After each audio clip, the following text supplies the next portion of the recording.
नमस्कार, मी प्रशांत सोनार. हितगुज या कार्यक्रमामध्ये आपलं स्वागत. हितगुज कार्यक्रमाच्या माध्यमातून आपण चर्चा करत असतो ती वेगवेगळ्या आजारांची, त्यावरील उपचारांची, त्याचबरोबर कोणत्या लक्षणांमुळे ते उद्भवतात यावर देखील आपण चर्चा करत असतो आणि त्या संदर्भात कोणती ट्रीटमेंट घ्यायची, योग्य ते डॉक्टर कसे शोधायचे या अनुषंगाने देखील आपण चर्चा करत असतो. आणि अशाच पद्धतीने आज आपला विषय आहे तो म्हणजे हृदयाजवळचा आहे, नव्हे हृदयाचाच आहे. कारण हृदयाची काळजी 24 तास कशी घ्यायची या संदर्भात तुम्हाला मार्गदर्शन या कार्यक्रमाच्या माध्यमातून होणार आहे. आणि त्यासाठी आज आपल्या स्टुडिओमध्ये आलेले आहेत माइल्स विश्वराज हॉस्पिटल, लोणी, काळभोर, पुण्यामधील जे हॉस्पिटल आहे त्याचे cardiologist doctor Suraj Ingole. Sir, कार्यक्रमामध्ये आपलं स्वागत. नमस्कार. डॉक्टर सूरज इंगोले यांचं शिक्षण हे MBBS DNB medicine, DNB cardiology केलेलं असून त्यांनी FSCAI हे अमेरिकेमधून केलेलं आहे. डॉक्टर सूरज इंगोले यांना 12 वर्षाचा अनुभव आहे आणि त्यांनी आजपर्यंत 10,000 पेक्षा जास्त कार्डियक इंटरव्हेन्शन केलेले आहेत. त्यांचे अनेक रिसर्च पेपर देखील पब्लिश आहेत. ते इंडो जॅपनीज CTO ऑर्गनायझेशन मीटचे फॅकल्टी मेंबर देखील आहेत. आणि त्यांच्याचकडनं जाणून घेणार आहोत आपण की ह्या ज्या सगळ्या हृदयाच्या संबंधित तक्रारी असतात त्याबद्दल कोणत्या पद्धतीचे उपचार घेतले गेले पाहिजेत आणि ते कशा पद्धतीने घेतले जावेत. कारण डॉक्टर सूरज इंगोले हे स्वतः एंजिओग्राफी तसेच कॉम्प्लेक्स एंजिओप्लास्टी, पेसमेकर यामध्ये पारंगत आहेत. त्यामुळे यांच्याशिवाय अजून कोणाला विचारायचं हा प्रश्न देखील मला पडलेला आहे. पण आज आपण त्यांच्याचकडनं या संदर्भात प्रश्न विचारून घेऊयात. डॉक्टर, चेस्ट पेन म्हणजे काय मुळात? चेस्ट पेन म्हणजे छातीत दुखणे. तर छातीत दुखण्याची बरीच कारणं असू शकतात. ते म्हणजे मसल पेन असू शकतं, बोन पेन असू शकतं, बरगड्यांचं पेन असू शकतं, त्यांना सप्लाय करणारा नर्वचं पेन असू शकतं, ॲसिड पेप्टिक डिसीज म्हणजे ॲसिडिटी म्हणतो त्याच्यामुळं होऊ शकतं, किंवा हार्टमुळं असू शकते. इमर्जन्सीमध्ये येणारे majority of the patients cardiac पेनचे असतात. कार्डियक हार्टचं जे पेन असतं त्याला आपण अंजायना म्हणतो आणि तो स्पेसिफिक असतो आणि तो ओळखण्यामध्ये बऱ्याच वेळा उशीर होतो आणि त्यामुळं हार्टचा आजार जास्त वाढतो. डॉक्टर, हार्ट अटॅक म्हणजे काय असतं, म्हणजे तो फरक काय असतो त्याच्यात? हार्ट अटॅक म्हणजे एखादी हार्टची नस, हार्टला सप्लाय करणारी रक्तवाहिनी ॲक्यूटली बंद पडते किंवा ब्लॉक होते, त्यावेळेस हार्ट अटॅक येतो. कुठल्याही अवयवाला जर आपला रक्तपुरवठा बंद झाला तर त्याला मिळणारा ऑक्सिजन थांबतो आणि त्यामुळं तो अवयव हळूहळू निकामी व्हायला लागतो. जसं जसं रक्तप्रवाह बंद राहतो आणि त्याचा टाईम वाढत जातो, हार्ट आपलं फेल व्हायला लागतं, त्याचं पंपिंग कमी व्हायला लागतं, त्याचे रिदम चेंज व्हायला लागतात, इरेग्युलर व्हायला लागतात आणि हार्ट निकामी व्हायला लागतं. सडनली हार्ट स्टॉप व्हायचा पण धोका वाढतो. हा हार्ट अटॅकचे प्रायमरी सिम्पटम्स आहेत. चेस्ट पेन जसं आपण मागाशी बोललो, जर हार्टमुळे असेल, अंजायना असेल तर त्याची टिपिकल वैशिष्ट्य असतात. जे हार्टचं पेन असतं ते जनरली सेंट्रल पार्टमध्ये भार दिल्यासारखं किंवा जोर दिल्यासारखं, कुणी प्रेशर दिल्यासारखं असते. त्याच्याबरोबर डाव्या खांद्याला किंवा डाव्या हाताला पण दुखलं जातं. दोन्ही खांदे भरून येणे, काही जणांना फक्त गळा आवळल्यासारखे वाटणे, काही जणांना एकदम दरदरून घाम फुटणे, चक्कर येणे, धडधड वाटणे, दम लागणे, ह्या गोष्टी होतात. काही डायबिटिक पेशंटला 15 ते 20% लोकांना अजिबातच चेस्ट पेन होत नाही आणि त्यांना हार्ट अटॅक येऊन जातो. याला आपण सायलेंट MI म्हणतो. त्यांच्यामध्ये आपल्याला डायरेक्टली तपासणी केल्यावरतीच कळून येतं की हार्ट अटॅक येऊन गेलेला आहे. डॉक्टर, ह्या हार्ट अटॅकची तुम्ही लक्षणांबद्दल तुम्ही सांगत होतात, कारणं काय असतात? हार्ट अटॅकचे कारणं म्हणजे एखादी हृदयाला जी पुरवठा करणारी नस असते ती ब्लॉक होणे. एका दिवसात ती ब्लॉक होत नाही. हा जो आहे ब्लॉक तो बऱ्याच दिवसापासूनचा किंवा बऱ्याच वर्षापासून साठलेला असतो. तो कोलेस्ट्रॉलचा ब्लॉक असतो जो हळूहळू साठत जातो. त्याच्यावरती ज्यावेळी रक्तपुरवठ्याला अडथळा निर्माण होतो, एक छोटीशी रक्ताची गुठळी जरी तयार झाली तर नस पूर्णतः बंद होते. कोलेस्ट्रॉलचा ब्लॉक तयार होण्याची कारणे बरीच असतात. त्याच्यामध्ये मल्टीफॅक्टोरियल आहे. त्याच्यामध्ये आपलं डाएट आहे, बैठी लाईफस्टाईल आहे. तिसरी गोष्ट आहे व्यसनाधीनता आहे, म्हणजे स्मोकिंग, टोबॅको, अल्कोहोल आहे. चौथी गोष्ट जेनेटिक्स फार महत्त्वाचं रोल प्ले करतं. पाचवी गोष्ट आहे स्ट्रेस लेवल आपल्यामध्ये किती आहे, की दैनंदिन जीवनाचा तणाव किती आहे. ह्या सर्व गोष्टी मेजर पार्ट प्ले करतात. डायबिटिक पेशंटमध्ये जास्तीत जास्त टेंडन्सी असते की ब्लॉकेज तयार होण्याची. इन्क्रीज ब्लड प्रेशरसुद्धा त्याच्यामध्ये पार्ट घेतं. असं मल्टीफॅक्टोरियल गोष्ट आहे जी आपल्याला ब्लॉकेजेस तयार करते आणि एखाद्या दिवशी ती नस बंद पडते की त्यावेळेस त्याचं रूपांतर हार्ट अटॅकमध्ये होतं. डॉक्टर, हे झालं लक्षणं आणि कारणांबद्दल आपण बोललो, पण मुळात तपासण्यांचं महत्त्व ह्या संदर्भात किती आहे आणि कशा पद्धतीच्या तपासण्या असतात? हार्ट अटॅकच्या आपल्यामध्ये हार्टच्या 2 प्रकारच्या तपासण्या, हार्ट अटॅक आल्यावरतीच्या त्या ॲक्यूट वेळेच्या आणि हार्ट अटॅक येऊ नये म्हणून ज्या प्रिव्हेंटिव्ह तपासण्या आहेत, ह्या 2 प्रकारच्या तपासण्या. ॲक्यूट ज्या हार्ट अटॅक आल्यावरच्या तपासण्या त्याच्यामध्ये ECG येतो, ज्याच्यामध्ये चेंजेस मिळतात की हार्ट अटॅक आला आहे का नाही ते समजतं. 2D इको डॉपलर, त्याच्यामध्ये हार्टचं पंपिंग कमी झालं आहे का नाही, त्याच्यामध्ये वॉलमध्ये लिकेज आहे का नाही, हे आपल्याला गोष्टी कळतात.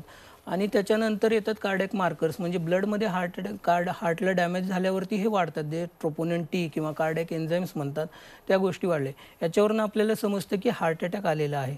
हार्ट अटॅक आलेला ह्यात समजल्यानंतर आपण इमर्जन्सी अँजिओग्राफी करून ते ब्लॉकेज कसे आहेत आणि कशा प्रकारचे ब्लॉकेजेस आहेत ते आपण तपासू शकतो. हार्ट अटॅक येऊ नये प्रिव्हेंट करण्यासाठीच्या गोष्टीमध्ये निरोगी माणसामध्ये ECG किंवा इको 2D इको नॉर्मल येऊ शकतो. त्याच्यामध्ये ट्रेडमिल टेस्ट ही फार महत्त्वाची डायग्नोस्टिक टेस्ट असते. त्याच्यावरती आपल्याला पॉसिबिलिटी ऑफ ब्लॉकेजेस असण्याची शक्यता कळते. एकदा आपल्याला ब्लॉकेजेस आहेत का नाहीत ते पॉसिबिलिटी कळाली की मग पुढे जाऊन आपण अँजिओग्राफी वगैरे करू शकतो आणि त्याच्यावरनं पुढचा संभाव्य हार्ट अटॅकचा धोका टाळू शकतो आपण. उपचार पद्धती कशा पद्धतीने असते हार्ट अटॅकमध्ये? हार्ट अटॅकमध्ये टाईम फॅक्टर फार महत्त्वाचा असतो. जी नस बंद पडली ती लवकरात लवकर उघडणं फार गरजेचं आहे. जेवढा वेळ नस बंद राहील तोपर्यंत तो अवयव डॅमेज होत जाईल, ते निकामी होत जाईल. ती नस लवकर उघडणे फार गरजेचं आहे. आता याच्यामध्ये आपल्याकडे जर जवळपास 2 तासामध्ये अँजिओग्राफी होऊन इमर्जन्सी अँजिओप्लास्टी होण्याची जर सुविधा असेल तर primary angioplasty in heart attack जे म्हणतात, पामी म्हणतात, ती करणं फार गरजेचे आहे. 2 तास जेवढ्या लवकर आपण पेशंटला तिथे घेऊन जाऊ हॉस्पिटलमध्ये आणि ती अँजिओग्राफी करून कशा प्रकारचा ब्लॉक आहे, कुठली नस बंद आहे ते ओपन करून त्याच्यामध्ये आपल्याला स्टेंट लावणं, त्याला स्टेंट फॉर हार्ट म्हणतात, म्हणजे तो जीवनदान देतो. ही अँजिओप्लास्टी आपल्याला जीवनदान देते, ह्याला प्रायमरी अँजिओप्लास्टी म्हणतात, ती करणं गरजेचं आहे. समजा आपल्याकडे सुविधा नाही आहे, अशी 2 तासावरती अँजिओप्लास्टी होण्याची सुविधा नाही, त्यावेळेस रक्ताची गुठळी विरघळण्याचे औषध देतात, त्याला थ्रोम्बोलायसिस म्हणतात. त्याच्यामध्ये आपल्याला रक्ताची गुठळी विरघळून निदान पेशंट थोडा तरी स्टेबल होतो आणि त्यानंतर पुढे आपल्याला वेळ मिळतो की अँजिओग्राफीला वगैरे आपण शिफ्ट करू शकतो पेशंट. हे 2 जेवढ्या लवकर आपण रक्ताची नस ओपन करू ते फार महत्त्वाचं टाईम फॅक्टर ठरतो आपल्यासाठी. डॉक्टर, पुन्हा एकदा तुम्ही एक प्रेक्षकांच्या माहितीसाठी सांगाल की अँजिओग्राफी आणि अँजिओप्लास्टी यामध्ये मुख्य फरक काय असतो? अँजिओग्राफी एक डायग्नोस्टिक टेस्ट आहे. जसं 2D इको आहे, TMT आहे, तसंच अँजिओग्राफी एक डायग्नोस्टिक टेस्ट आहे, ज्याच्यामध्ये आपण हार्टचे ब्लॉकेजेस कसे आहेत आणि किती आहेत हे आपण तपासून बघतो किंवा डायग्नोज करतो. अँजिओग्राफी आपण हाताच्या किंवा पायाच्या नसामधून रेडियल आर्टरी किंवा फिम्युलर आर्टरीमधून जाऊन छोटीशी सुई लावून आपण कॅथेटरद्वारे हृदयाच्या नसापर्यंत जातो आणि तिथे इंजेक्शन देऊन आपण फोटो घेतो की ब्लॉकेजेस कसे आहेत. ह्याच्यामध्ये आपल्याला भूल नसते किंवा टाका नसतो. आपला रेडियल आर्टरी म्हणजे हाताच्या नसामधून केलेल्या अँजिओग्राफीचा पेशंट 2 तासामध्ये आपला चालत जातो आणि ही जस्ट 15 मिनिटाची प्रोसिजर असते. ही डायग्नोस्टिक टेस्ट आहे. त्याच्या अगेन्स्ट अँजिओप्लास्टी म्हणजे त्याच कॅथेटरमधून तशा प्रकारेच जाऊन आपण कॅथेटरमधून जाऊन तिथं बलूननी ब्लॉक आपण ओपन करतो आणि त्या जागेवर स्टेंट लावतो, ह्याला अँजिओप्लास्टी म्हणतात. अँजिओप्लास्टीमध्ये सुद्धा कुठलेही टाके किंवा सर्जिकल कट येत नाही आणि जर नॉर्मल पेशंट असेल, स्टेबल पेशंट असेल तर जनरली 3 दिवसात डिस्चार्ज होतो. यामध्ये महत्त्वाची गोष्ट लक्षात घेण्याची ही गोष्ट आहे की पेशंट ज्यावेळी अटॅकमध्ये आलेला असतो त्यावेळेसची अँजिओप्लास्टी आणि ज्यावेळेस नॉर्मल पेशंट वॉकिंग आलेला असतो, स्टेबल पेशंट, ह्याच्यामध्ये संभाव्य धोका फार वेगवेगळा आहे. त्यामुळं ब्लॉकेजेस आधीच डायग्नोज करून त्याच्यावरती उपचार करणे फार गरजेचं आहे. नक्कीच डॉक्टर, बऱ्याच वेळा आम्ही ऐकलेलं असतं की बायपास एखाद्यावर होते किंवा एखाद्यावर केली जाते, तर ही बायपास म्हणजे नक्की काय असते आणि त्याचा फायदा काय असतो? बायपास ऑपरेशन ज्यावेळेस ब्लॉकेजेस एवढे कॉम्प्लेक्स असतात की ज्याच्यामध्ये अँजिओप्लास्टी होऊ शकत नाही किंवा मल्टिपल ब्लॉकेजेस असतील तर बायपासचा आपल्याला फायदा होतो. बायपासमध्ये सर्जन आपल्या शरीराचीच एखादी नस काढून ब्लॉकच्या आधी आणि नंतर असे जोडतात, जेणेकरून जे रक्ताला प्रवाह जो अडथळा झाला आहे ब्लॉकमुळे त्याला बायपास रोड तयार होऊन रक्तपुरवठा व्यवस्थित व्हावा. हा ओपन हार्ट सर्जरी असते. ही याच्यामध्ये हॉस्पिटलायझेशनची जास्त दिवसाची गरज असते. इनिशियल रिस्क थोडी जास्त असते पण लॉंग टर्म रिझल्ट बायपासचे चांगले असतात. पण डॉक्टर, ह्याच्यासाठी आता हे हार्ट अटॅक टाळण्यासाठी कोणत्या गोष्टी करणं गरजेचं आहे? हार्ट अटॅक टाळण्यासाठी आपल्याला मिनिमम 7 गोष्टी पाळणे गरजेचे आहे. फर्स्ट थिंग म्हणजे डाएट. आपला आहार सगळ्यात महत्त्वाचा. What you eat is what you are. आपल्याला low cholesterol, low calorie diet घेणं फार गरजेचं आहे. तळलेले तुपकट पदार्थ, जंक फूड अवॉइड करणे. हाय कोलेस्ट्रॉल डाएट फार गरजेचं आहे की कमी करणे गरजेचं आहे. आपल्या साखरेचे प्रमाण आणि मिठाचे प्रमाण जेवणामध्ये प्रमाणामध्ये पाहिजे, एकदम जास्त नसायला पाहिजे. दुसरी गोष्ट आहे आपलं एक्सरसाइज. डेली आपलं मिनिमम 30 to 45 मिनिट्सचं फास्ट वॉकिंग मिनिमम पाहिजे. त्याच्या पुढे आपण जाऊन स्विमिंग, सायकलिंग, जॉगिंग, दोरीवरच्या उड्या मारणे, गार्डनिंग हे फार उपयुक्त हार्टसाठी व्यायाम आहेत. तिसरी गोष्ट आहे की आपल्याला व्यसनाधीनता. यंग लोकांमध्ये ज्यामध्ये हार्ट अटॅकचं प्रमाण जास्त आहे त्यांच्यामध्ये व्यसनाधीनता फार जास्त असोसिएटेड दिसून येते. स्मोकिंग, निकोटीन, टोबॅको ह्या फार 1:1 रेशो असलेल्या हार्ट अटॅकसाठी हार्टसाठी फारच बाधिकारक गोष्टी आहेत. चौथी गोष्ट आहे ब्लड प्रेशर कंट्रोलमध्ये ठेवणे. पाचवी गोष्ट आहे आपले कोलेस्ट्रॉल आणि ब्लड शुगर कंट्रोलमध्ये ठेवणे. सहावी गोष्ट आहे स्ट्रेस. आजकालच्या जीवनात फार धकाधकीच्या जीवनात स्ट्रेसचा फॅक्टर फार इम्पॉर्टंट ठेवतो. स्ट्रेस कमी ठेवणे हा फार गरजेचं आहे. आणि सातवी गोष्ट आहे रेग्युलर चेकअप करणे. माझा तर हा सल्ला राहील की वयाच्या 40व्या वर्षानंतर सर्वांनी वर्षाला एकदा तरी इको आणि TMT करून आपले हृदय निरोगी आहे की नाही हे बघणं फार गरजेचं आहे. नक्कीच डॉक्टर, आपण हृदयाची काळजी 24 तास या अनुषंगाने चर्चा करत आहोत. डॉक्टर सूरज इंगोले हे माइट्स विश्वराज हॉस्पिटल लोणी, काळभोर, पुणे येथे हेड ऑफ कार्डिओलॉजी डिपार्टमेंट म्हणून कार्यरत आहेत. आणि आज आपण त्यांच्याकडनं हृदयाची काळजी 24 तास म्हणजे काय, तर हृदयाच्या संदर्भातले जे आजार आहेत, लक्षणं आहेत, तपासण्या आहेत, या संदर्भात माहिती घेत आहोत. पण ही माहिती घेणार आहोत आता एका छोट्याशा ब्रेकनंतर. पाहत राहा झी24 तास. हितगुज या कार्यक्रमामध्ये आपलं पुन्हा एकदा स्वागत. आपण चर्चा करतोय हृदयाची काळजी 24 तास या विषयावरती. आणि त्यासाठी आपल्यासोबत मार्गदर्शन करायला आलेले आहेत डॉक्टर सूरज इंगोले, जे माइट्स विश्वराज हॉस्पिटल लोणी, काळभोर, पुणे येथील डिपार्टमेंटचे हेड ऑफ कार्डिओलॉजी डिपार्टमेंटचे म्हणून ते काम पाहत आहेत. आणि त्यांच्याकडनंच आपण जाणून घेणार आहोत. सर, जे काही प्रेक्षक आत्ता पुन्हा जोडले गेलेले आहेत आपल्यासोबत, त्यांना काय सांगाल की हृदयाची काळजी कशी घ्यायला हवी? कारण आजकाल लाईफस्टाईल पद्धत म्हणजे असेल किंवा स्ट्रेस असेल तर यावेळी हृदयावरती त्याचा निश्चितच परिणाम होत असेल, तर त्याची काय काळजी घ्यावी? हेल्दी लाईफ जगणे फार गरजेचं आहे. फर्स्ट म्हणजे रेग्युलर एक्सरसाइज, व्यायाम आपल्याला फार महत्त्वाचा ठरतो. जे लोक रेग्युलर एक्सरसाइज करतात त्यांच्या हृदयाच्या नसामधले ब्लॉकेज आणि जे करत नाही त्यांच्यामध्ये जमीन आसमानाचा फरक असतो. दुसरी गोष्ट डाएटमध्ये आपल्याला low carbohydrate diet, low fat diet घेणे फार गरजेचं आहे. तिसरी गोष्ट जर आपल्याला बऱ्याच पेशंटना चेस्ट पेन मिनिमम होत असते, लोक त्याच्याकडे दुर्लक्ष करतात, अवॉइड करतात आणि त्याचं रूपांतर मेजर हार्ट अटॅकमध्ये होतं. त्यामुळे ज्यावेळेस तुम्हाला शंका वाटते कुठलंही पेन, जर आपल्याला चालल्यावरती दम लागतोय किंवा फास्ट चालल्यावरती छातीवर दडपण येतंय, जिना चढल्यावरती दडपण येतंय, छातीवरती दाब आल्यासारखं वाटतंय, जरूर तुम्ही कार्डिओलॉजिस्टला किंवा जवळच्या डॉक्टरांशी कन्सल्ट करणं गरजेचं आहे. त्याच्यासाठी लागणाऱ्या टूडिको, ECG आणि TMT ह्या 3 टेस्ट करणं गरजेचं आहे. त्याच्यातून जर समजा पुढे दोष आढळला तर अँजिओग्राफीकडे जाणं फार गरजेचं आहे. ह्याच्यामुळे काय होतं की मेजर जो अटॅक आहे आपण तो अवॉइड करू शकतो आणि त्याच्यानंतर आपण ट्रीटमेंट घेतल्यानंतर आपण निरोगी राहू शकतो. ही गोष्ट झालेली आहे. मेजर डिफरन्स कुठे पडतो की आपण डायग्नोज करणे की एखाद्या पेशंटला हार्ट अटॅकचंच पेन आहे आणि तो ॲक्सेप्टन्स त्या पेशंटला येणं ह्याच्यामध्ये फार वेळ जातो आणि तो फार गोल्डन आवर असतो किंवा गोल्डन पिरियड असतो की पेशंटला अटॅक आलेला असतो आणि पेशंटला समजत नाही की हे हार्ट अटॅकचे चेस्ट पेन आहे किंवा हृदयाचं पेन आहे.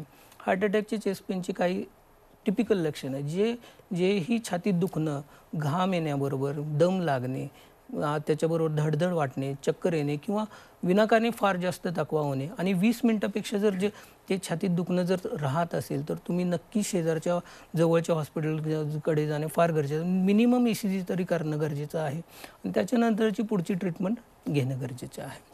नक्कीच. पण आता तुम्ही म्हणालात की त्या पेशंटला एक तर कळत नसेल किंवा कळल्यानंतर त्यांनी पटकन हॉस्पिटलमध्ये जावं, पण प्रथमोपचार वगैरे असं काही असतं का? येस, प्रथमोपचार घरी करण्यासारखं, कारण आपल्याला डायग्नोसिस फार महत्त्वाचं असतं.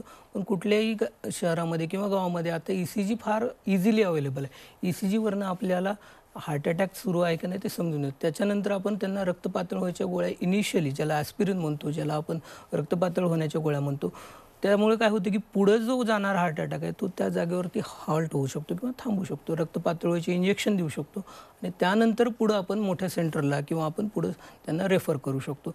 यामध्ये आपल्या जे प्रायमरी लेवलचे फिजिशियन्स आहेत किंवा प्रायमरी लेवलचे जनरल प्रॅक्टिशनर्स आहेत यांचा पण फार मोठा रोल असतो की जे कॉम्प्लिकेशन्स ऑफ हार्ट अटॅक जे वाढत जातात ते त्या जागेवरती ते थांबवून पुढं रेफर करू शकतात ते आपल्याला. असं आता हृदयावरच्या या ज्या काही शस्त्रक्रिया झाल्यानंतर माणूस पूर्ववत जीवन सुरळीत जगू शकतो का? येस, अगदीच फार नॉर्मली जगू शकतो. आमचे 20-20 वर्षाचे पेशंट फार व्यवस्थित आहेत, जे अँजिओप्लास्टी झालेले आहेत. ते जिना चढायला, माझे काही पेशंट जे आहेत अजूनही पर्वत चढायला सुद्धा जातात. आणि अँजिओप्लास्टीनंतर आपल्याला काही असं अधून बसणे किंवा आपल्याला काहीच करता येणार नाही असे फार कमी शक्यता असते. जे स्टेबल आपले पेशंट असते ते दुसऱ्या दिवशी आपले डिस्चार्ज वॉकिंग घरी जातात. त्याच्यामध्ये पुन्हा त्यांना हळूहळू आपण महिन्यामध्ये कार्डियक रिहॅबिलिटेशनचा प्रोग्राम देतो आणि 1 महिन्यानंतर ते मोस्टली त्यांच्या हार्डवर्किंग कामाला सुद्धा जाऊ शकतात. त्याच्यामध्ये कुठलीही रिस्ट्रिक्शन्स त्यांना येत नाहीत. त्याच्यासाठी काही गोष्टी डिपेंडंट असतात. त्यांचं हार्टचं पंपिंग किती आहे, ते अटॅकमध्ये आलते किंवा नाही, आणि ते रेग्युलर स्वतःला मेंटेन कसे करतात. यामध्ये पेशंटचा पण भरपूर सहभाग लागतो की त्यांनी गोळ्या व्यवस्थित घेणे, डाएट फॉलो करणे, रेग्युलर एक्सरसाइज करणे, यामध्ये पेशंटचा पण फार मोठा हातभार असतो. आणि कार्डियक रिहॅबिलिटेशनच्या द्वारे आपण त्यांना पूर्ववत नॉर्मल लाईफ आपण त्यांना देऊ शकतो. त्याचं काही पथ्य पाणी असतं का? पथ्य पाणी म्हणजे डाएटवरती कंट्रोल ठेवणे. बेसिकली हाय कोलेस्ट्रॉल डाएट म्हणजे तेलकट खाण्याचं आपण फार अवॉइड करणे, रेड मीट खाणे अवॉइड करणे, शुगरचे जास्त कंटेंट असलेले खाणे अवॉइड करणे, मीठ जास्त एक्स्ट्रा खाणे अवॉइड करणे हे गरजेचं आहे. ज्यांचं पंपिंग फार कमी आहे त्यांना ओव्हर एक्झर्शन अवॉइड करणे फार गरजेचं असतं. जे नॉर्मल हार्टचे पंपिंग आहे ते एक्झर्शन करू शकतात, पण ज्यांचं फारच कमी आहे त्यांना ओव्हर एक्झर्शन कमी करणे आणि रेग्युलर गोळ्या घेणे, एवढंच पथ्यपाणी आहे. ते बाकी असं विशेष फार अडवणूक होत नाही पेशंटच्या. पण या सगळ्या हृदयाच्या रोगांना किंवा आजारपणाला काही वयाचं बंधन असतं का? आधी असं होतं की ओल्ड एजमध्ये हार्टचा आजार होतो, पण आमचे यंगेस्ट पेशंट 18 वर्षाच्या पेशंटला आमची अँजिओप्लास्टी झालेली आहे. किती? 18 वर्षाच्या पेशंटला. तर हा आजार आता तरुणाईकडे पण वळलेला आहे. असं काही एजचं बंधन राहिलेलं नाही आहे की यंग एजमध्ये होत नाही किंवा ओल्ड एजमध्येच होतो. जे रिस्क फॅक्टर्स आहेत ते आपण पासूनच बघतोय. जे स्ट्रेस लेवल आहे लोकांची, व्यसनाधीनता आहे ती फार लवकर आणि स्पेसिफिकली कोविडनंतर एक जी थ्रॉम्बोजेनिसिटी आहे ती वाढलेली आहे. त्यामुळं यंग एजमध्ये आम्ही फार जास्त MI बघतोय. आणि तरुणाईने असं नाही म्हणून चालणार की हा ओल्ड एजचा आजार आहे, हा यंग एजमध्ये पण आहे. त्यामुळे त्यांनी स्वतःची तपासणी करून घेणं फार गरजेचं आहे. थोडक्यात दुर्लक्ष करू नये हे फार महत्त्वाचं आहे. एकदा की हार्ट अटॅक आला आणि त्यानंतरची जी ट्रीटमेंट आहे ती फार अवघड आहे आणि ती क्रिटिकल आहे. Prevention is always better in heart care. जेव्हा आपला हार्ट निरोगी आहे त्यावेळेसच आपण ज्यावेळी ट्रीटमेंट घेतली तर फार चांगली गोष्ट. कार्यक्रमाची वेळ संपत आली, पण विश्वराज हॉस्पिटलच्या अनुषंगाने काय सांगाल की तिथे कशा पद्धतीने? Vishwaraj hospital is a tertiary care. लोणी काळभोरमधलं अतिशय उत्तम आणि उत्तुंग टर्शरी केअर आहे. त्या भागामध्ये आम्ही कार्डियक्समध्ये तर एकदम चांगलं काम करत आहोत. अगदी गोरगरीब माणसांना सुद्धा आपण एक सवलतीच्या दरामध्ये तिथं उपलब्ध करून दिलेली सेवा आणि 24 तास कार्डिओलॉजिस्ट अवेलेबल असतात. कधीही आमच्याकडचं पेशंट अनअटेंडेड जात नाही आणि त्याला योग्य ट्रीटमेंटमध्ये सर्व कॉम्प्लेक्स अँजिओप्लास्टी म्हणजे आपल्याकडे आता आयवस म्हणजे कॅमेरा, हे जे हार्टच्या नसामध्ये कॅमेरा घेऊन जाण्याची शस्त्रक्रिया असू दे, रोटाब्लेशन म्हणजे जर तिथं कॅल्शियम असेल आणि कडक झालेलं असेल त्याला ड्रिल करणं असू द्या, ते रोटाब्लेशन आहे. किंवा लहान बाळांच्या कंजेनायटल हार्ट डिसीजचे आजार असू दे त्यांना डिवाइस करायचे, सर्व गोष्टींची आपल्याकडे ट्रीटमेंट होते आणि फार चांगल्या प्रकारे होते आणि सवलतीच्या दरामध्ये होते. निश्चितच डॉक्टर, तुम्ही झी 24 तासवर आलात. आज आम्हाला हृदयाची काळजी कशी घ्यावी आणि विशेषतः झी 24 तास तर बघतच राहायचं आहे, पण हृदयाची काळजी घेणं देखील तितकंच महत्त्वाचं आहे, 24 तास ते पण. तर त्याबद्दल आपण मार्गदर्शन केलं, आपले धन्यवाद. नमस्कार, थँक्यू. हृदयाची काळजी 24 तास कशी घ्यायची याविषयी आपण जाणून घेतलेलं आहे. तूर्तास वेळ झाली आता इथेच थांबण्याची. पाहत राहा झी 24 तास.